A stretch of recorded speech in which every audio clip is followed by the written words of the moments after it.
What I'm about to share is really important.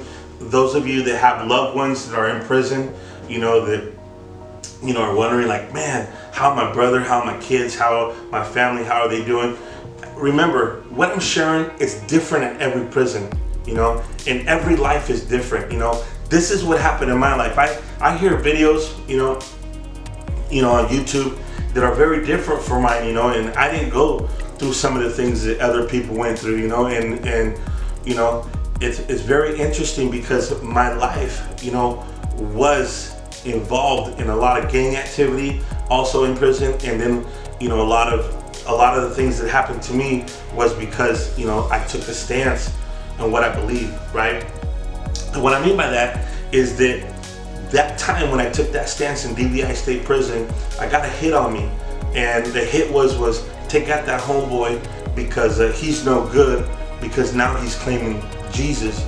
Well, I took that chance, and I'll never forget. I was told from one of the guys, don't go out to the yard because they're gonna take you out. And I said, you know what?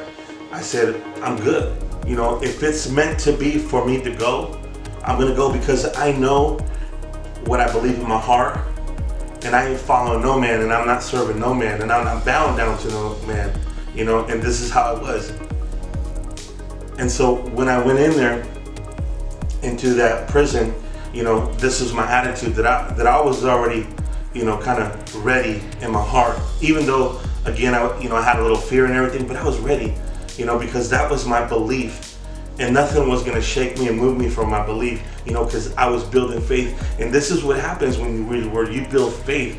You build another attitude. You build another confidence. You start to realize who you really are. And that's what started helping me. And when they told me that, is that they said, hey, you're going to be taken out. Don't go to the yard, And I said, it's all good, And I'll never forget, I went to my bunk, and I got on my knees and I started praying, and I heard some guys pass by and they go, oh man, look, he's praying. Now he's praying to his God.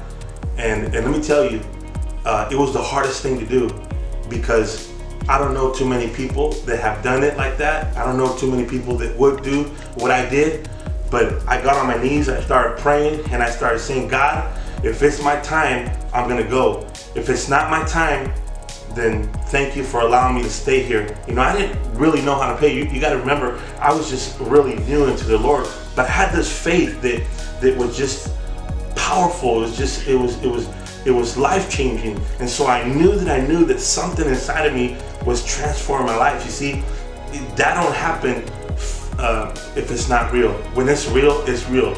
You're gonna see people change. That's why I know the power of God. That's why I know when a Christian comes and gives his life to the Lord and he changes, I can see it, because you can see it in their lives. You can see it in their behavior, in their attitude, in their actions, right? You can see it by the way they talk, by the way they think, by the way they carry themselves. And one of the things that happened to me is that after I got up and I went to the yard, I had my Bible and I was walking the yard, and I'll never forget, everybody was doing their things, and it was like I was kind of ready. I was looking for like who's gonna come, because again, I was gonna try to defend myself. I wasn't gonna like just sit there, but all I hear is row,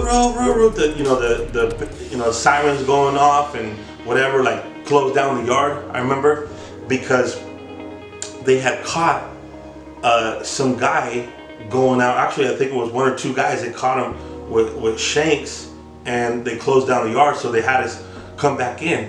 And I'll never forget, to this day, I don't know if those were the guys that were gonna shank me. I don't know if God protected me.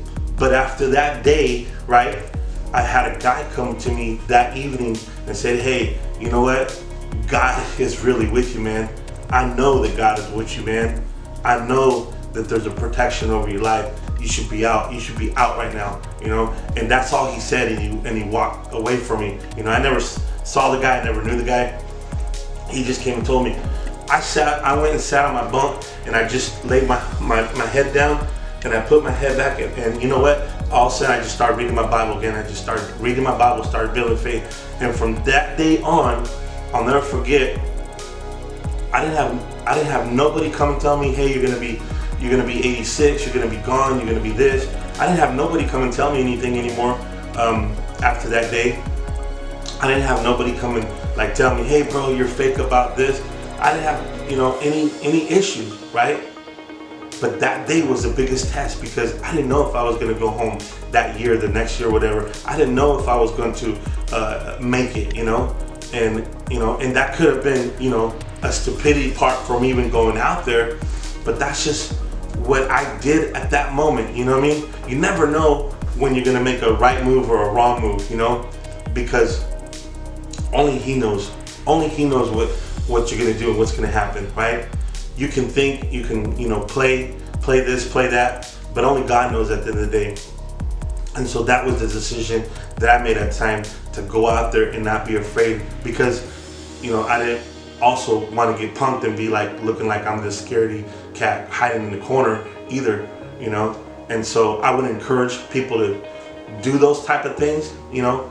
Today I wouldn't put myself out there, you know, because, you know, I've had situations where I put myself out there, you know, where I've acted tough, and and I'll share those in other episodes where I've gotten stabbed, you know.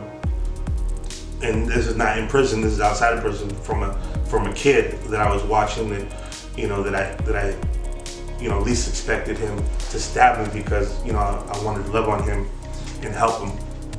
But I'll share that in another episode.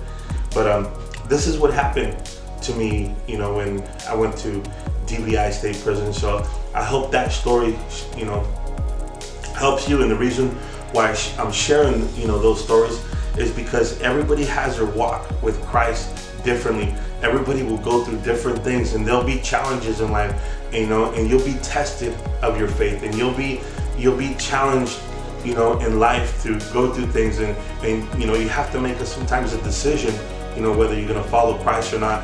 And that could be in the walls behind, you know, prison cells, like it happened to me. You know, I had a lot of guys after that come to me. I mean, I'm talking big, tough guys, big yo guys, I mean, tatted down, everything, come to me and say, hey, you know, youngster, man, I really wish I could do what you're doing, man, but I can't, because I've been in this game for so long, man. You know, I can't go out like that, man. I can't let my peoples down, because they'll kill me, and I don't want to get killed. And, you know, and I would say, yeah, you know what, you could. You just, you know, you gotta be strong and have faith and trust him, man. You know, regardless, you know, because that's sometimes what you have to do, you know. But, you know, they would hear it, and they'd be like, oh man, I really wish I could, because I want to change for my family. I got, you know, they would tell me, I got kids out there, I got family out there, and I wish I can do that, you know. And let me tell you, you know, I started having studies, and I went from 3 guys to having a group of 47 guys praying and talking about the Lord and going to church with me. It was really powerful, and I'll share that later. But, you know, this episode, I really wanted to focus on, you know, what happened, you know, after I gave my life to the Lord, the challenges that I went through, and the testing that I went through, because, you know, those were, again, really difficult times. But through Christ, you know, I made it, and here I am sharing, you know, this episode with a lot of more stories that I'll be sharing. So thank you very much for coming to my channel.